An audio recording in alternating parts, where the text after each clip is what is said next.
Hi అండి, నమస్తే. ఎలా ఉన్నారు అందరూ? Welcome to my channel. Sorry అండి, ఫస్ట్ పార్ట్ నుంచి సెకండ్ పార్ట్కి కొంచెం డిలే అయింది. సో సెకండ్ పార్ట్లో నా డే ఎలా ఎండ్ అయిందని చెప్పేసి ఈ వీడియోలో మీరు చూసేయండి. సో మీరు ఆఫ్టర్నూన్ వరకు చూసారు కదా, నా లంచ్ అయినంత వరకు. తర్వాత ఏంటంటే వేదాంశికి ఫీడ్ చేసేసి తన్ని పడుకోబెట్టడానికి ట్రై చేశాను. ఆల్మోస్ట్ ఎప్పుడు 2 o'clock నుంచి ట్రై చేసి తను 4:30కి పడుకుంది. సో నేను కొంచెం రెస్ట్ తీసుకొని అలా ఏదో బుక్స్ అది కొంచెం చదువుకుంటూ ఇంకా మళ్ళీ 6 నుంచి నా పని స్టార్ట్ చేశాను అనమాట. మార్నింగ్ చూసారు కదా, అన్నీ కూడా గ్రైండర్ వేయడానికి అన్నీ రెడీ చేసి పెట్టుకున్నా కదా, ఇడ్లీకి దోశ బ్యాటర్ అది. సో ఇక్కడ అది వేస్తున్నా అనమాట. నేను ఆల్రెడీ ఇడ్లీకి నూక కూడా నానబెట్టేశాను. మనం ముందే అంటే అప్పటికప్పుడు కాకుండా ఒక 1-2 hours ముందు మనం నూక నానబెట్టుకుంటే ఇడ్లీ టేస్ట్ చాలా బాగుంటుందండి. అండ్ ఇంకోటి అంటే మనం గ్రైండర్ వేసేటప్పుడు స్టార్టింగే మినపప్పు వేసేయకుండా కొంచెం వాటర్ వేసేసి తర్వాత గ్రైండర్ ఆన్ చేసి ఆన్లో ఉంటుండగా మనం వేసుకుంటే ఈజీగా గ్రైండ్ అవుతుంది. మనం వేసేటప్పుడు ఇన్కేస్ తక్కువ పప్పు అయితే ఎక్కువ వేస్తాం కదా, అంటే అప్పుడు ఏంటంటే ఆ స్టోన్స్ మధ్యలో ఉండిపోయి గ్రైండర్ సరిగ్గా తిరగదు అనమాట, మనకి ఇబ్బంది అవుతుంది. ఇంకా నాకు తెలియక అట్లా వేస్తే నేను ఆ ప్రాబ్లం అనేది ఫేస్ చేశాను. సో అందుకే చెప్తున్నాను మీకు. అండ్ ఇక్కడ ఏంటంటే మనం ఎప్పుడైనా సరే ప్యారలల్గానే పని చేసుకుంటే అవుతుంది, వర్క్ అనేది స్పీడ్గా అవుతుంది మనకి. అలానే ఇంకా గ్రైండర్ పక్క వేస్తే ఇంకో వైపు మార్నింగ్ క్లీన్ చేసిన డిషెస్ ఉన్నాయి కదా, అవన్నీ కూడా ఇప్పుడు మళ్ళీ ఆర్గనైజ్ చేసుకుంటున్నాం. మీకు ఆల్రెడీ చెప్పాను కదా, డిషెస్ పెట్టడం అనేది చాలా పెద్ద టాస్క్. ఒకటి పెట్టాలంటే 4 తీసి పెట్టాల్సి వస్తుంది అక్కడ అన్నీ కూడా.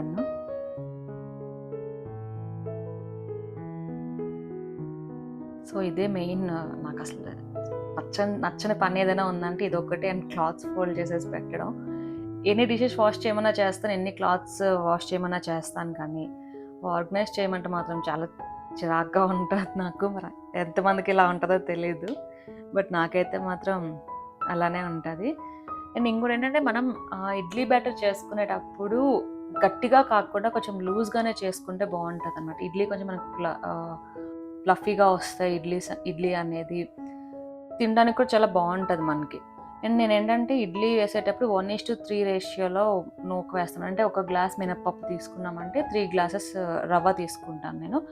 నేనైతే లలిత బ్రాండ్ రవ్వని యూజ్ చేస్తాను. ఇంకేదైనా సరే నాకు ఆ టేస్ట్ అనేది నచ్చదు. ఫస్ట్ నుంచి నాకు మా అమ్మ వాళ్ళ ఇంటి నుంచి అదే అలవాటు అయిపోయింది అలానే.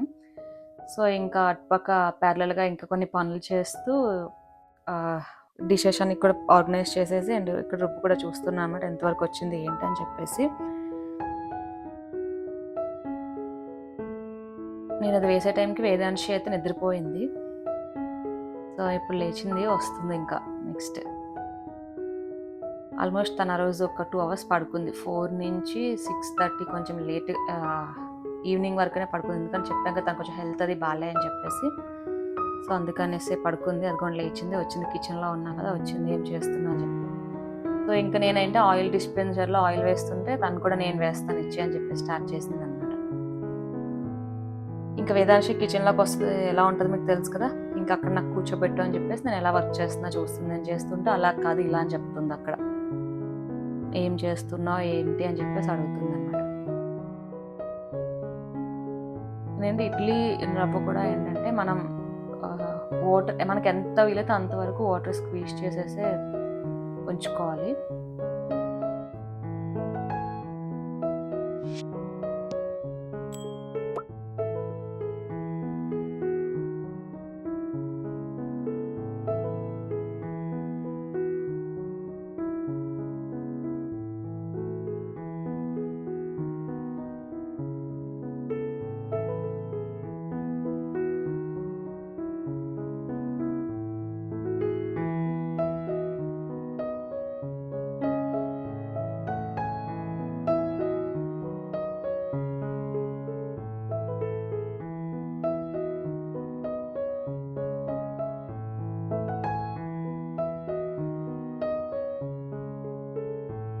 సో ఈలోపు ఇంకా దోశ బ్యాటర్ ఎంతవరకు వచ్చిందని చెప్పేసి చూస్తున్నా.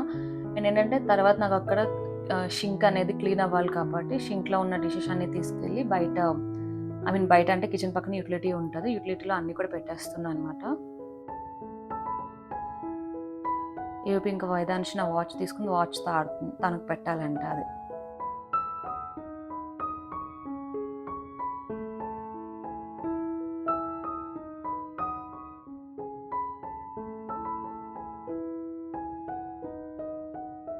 డిషెస్ అన్ని బయట పెట్టేసాను. మ్యాక్సిమం ఎక్కువ డిషెస్ ఉంటేనే బయట పెడతాను. కొంచెం కొంచెం ఉంటే ఇక్కడే పెడితే, ఇలా గ్రైండర్ అది వేసేటప్పుడు అయితే బయట పెడతాను. ఎందుకంటే నాకు క్లీన్ చేసుకోవడానికి అవ్వాలి కదా ఇక్కడ. సో ఇంకా నేను నా పనిలో ఉన్నానంటే అవ్వదు. మేడం గారితో కూడా కొంచెం ముచ్చట్లు పెడుతుంటాను మధ్య మధ్యలో. మీకు నేను చెప్పాను కదా ఫస్ట్ పార్ట్లో, ఎన్ని డిషెస్ ఉన్నా సరే నాకు అవసరానికి ఒక్కటి కూడా కనిపించదు అని చెప్పి, ఇప్పుడు కూడా అంతే. బ్యాటర్ తీయడానికి ఏం వేయాలా అని చెప్పేసి ఆలోచిస్తున్నాను అనమాట.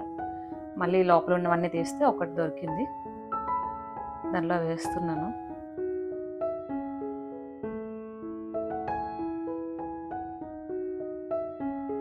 సో నేనంటే దోశకి మరీ అంత పల్చగా అయితే గ్రైండ్ చేసుకొని, ఎందుకంటే నేను వన్ డే అనేది వన్ నైట్ బయట పెడతాను కదా. సో అదేమవుతుందంటే బాగా ఫర్మెంట్ అయినప్పుడు కొంచెం పైకి ఉబ్బుతుంది అనమాట. అప్పుడు మనం దాన్ని నెక్స్ట్ డే మనం కలిపేటప్పుడు ఎలా అంటే కొంచెం పల్చగానే అవుతుంది, ఇంత థిక్నెస్ ఉండదు. సో అందుకనంటే నేను కలిపినప్పుడు వేసినప్పుడే కొంచెం మరీ పల్చగా కాకుండా కొంచెం మీడియంగా ఉండేటట్లు నేను గ్రైండ్ చేసుకుంటాను. తర్వాత మనం దోశ వేసుకునేటప్పుడు మనకి ఎలా కావాలంటే అలా మనం వాటర్ మిక్స్ చేసుకొని వేసుకోవచ్చు అనమాట. కొంతమందికి పల్చగా నచ్చుతుంది, కొంతమందికి కొంచెం థిక్గా ఉంటే నచ్చుతుంది కదా దోశ అనేది. అదనమాట. ఇక్కడ అనుకోవచ్చు గ్రైండర్ కూడా వాష్ చేయడం చూపించాలా అని.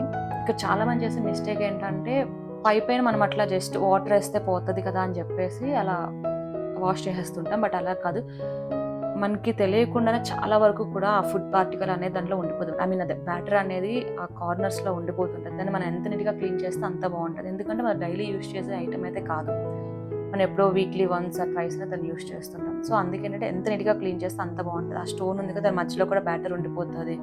సో అప్పుడు ఏంటంటే మన టూత్ బ్రష్ ఉంటుంది కదా, వేస్ట్ యూజ్ చేసిన టూత్ బ్రష్ అనేది, దాంతో మనం ఈజీగా క్లీన్ చేసుకోవచ్చు. నేను అట్లానే ఇంతకుముందు మెయిడ్కి వేసేసేదాన్ని, అది కూడా ఉంచేసి వాష్ చేయడానికి పెట్టేసాను. తను పైన క్లీన్ చేసేసాను. తర్వాత ఎట్లా దాంట్లో మొత్తం నాచు పట్టేసి, అది తర్వాత నేను చూసుకోలే, ఒక 2-3 టైమ్స్ తర్వాత నేను చూసేసరికి డిఫరెంట్గా ఉంది లోపల, ఆ రాడ్ లోపల కలర్ ఏంటా అని చెప్పేసి. అప్పటి నుంచి ఇంకా నేనే నీట్గా క్లీన్ చేసుకుంటున్నాను. అండ్ గ్రైండర్ క్లీన్ చేయడానికి కూడా అంటే కంప్లీట్గా వాటర్ దాని పైన వేయకుండా జస్ట్ స్ప్రే చేస్తూ క్లీన్ చేస్తాను అనమాట గ్రైండర్ కూడా. అండ్ నేను రాసుకున్న లిస్ట్లో ఉంది కదండి క్లాత్స్ ఫోల్డ్ చేయడం అనేది, మీకు చెప్తే నమ్మరు, ఆ రోజు ఎన్నిసార్లు లెగుస్తున్నానో క్లాత్స్ ఫోల్డ్ చేస్తూ. ఆల్మోస్ట్ నేను ఎప్పుడు 7:30కి స్టార్ట్ చేశాను ఫోల్డింగ్ అనేది, కంప్లీట్ అయ్యేసరికి 10 అయింది నాకు. ఎందుకంటే చూడండి వేదాంశి ఎలా చేస్తుందో. నేనేమో ఏదో చూసుకుంటూ అలా చేయొచ్చు కదా అని చెప్పేసి కొంచెంసేపు పీస్ఫుల్గా కూర్చొని ఏ మూవీనో లేకపోతే యూట్యూబ్లో ఏమైనా వీడియో సిఐడి ఏదో చూస్తున్నానో అలా చూస్తూ చేసుకోవచ్చు కదా అనుకున్నాను. వితిన్ 15 మినిట్స్లో 2 టైమ్స్ అలా వచ్చిందనమాట. మళ్ళీ వెళ్తుంది చూసారా. తనకి బేసిక్గా ఏంటంటే తనకి తినడానికి అని చెప్పేసి చెకోడీలు ఇచ్చాను, అవి తింటూ మధ్యలో అంటే పళ్ళలో ఉంటుందని చెప్పేసి వస్తుంది. అక్కడ ఏం లేదు బట్ అంటే ఎలాగోలా డిస్టర్బ్ చేయాలి కదా నన్ను, అలా వస్తుంది అనమాట. అండ్ అప్పుడు నేను తనకు టీవీ ఆన్ చేశాను, టీవీ చూస్తూ తింటుందనమాట. ఈ లోపల పని చేసుకోవచ్చు కదా అన్న, అలా వచ్చింది చూడండి, మళ్ళీ ఉండిపోయిందంట పళ్ళ మధ్యలో.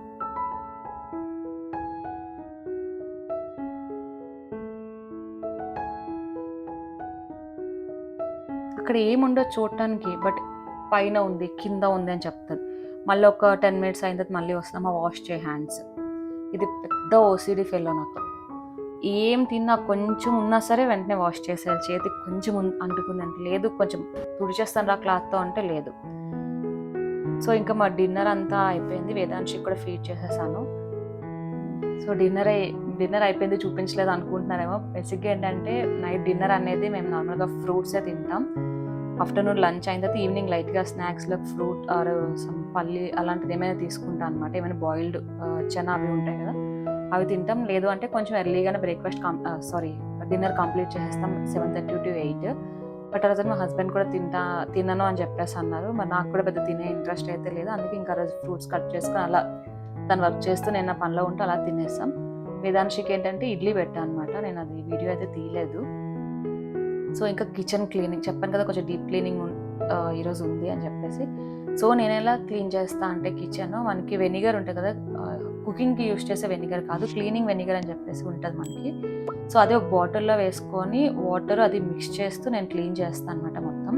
దాంట్లో మనకు కావాలంటే కొంచెం లిక్విడ్ కూడా యాడ్ చేసుకోవచ్చు, అదే డిష్ వాషింగ్ లిక్విడ్ అనేది. సో మనకి ఏంటంటే వెనిగర్ యాడ్ చేయడం వల్ల ఆ స్మెల్కి కాక్రోచెస్ అయినా లేకపోతే సమ్ ఇన్సర్ట్స్ ఏమైనా ఉన్నా సరే ఏం రాకుండా ఉంటాయి. నాకు అది బాగా యూజ్ అయ్యింది వెనిగర్ అనేది. ఇక్కడ డైలీ కూడా మా టంబ్లర్ అండ్ పాప వాటర్ బాటిల్ అయితే క్లీన్ చేస్తాను నేను. అది డెఫినెట్గా క్లీన్ చేసుకోవాలి, లేదంటే మనకు తెలియకుండానే అది పైప్లా ఉంటుంది కదా, దాంట్లో చాలా వరకు కూడా బ్యాక్టీరియా ఉంటుంది.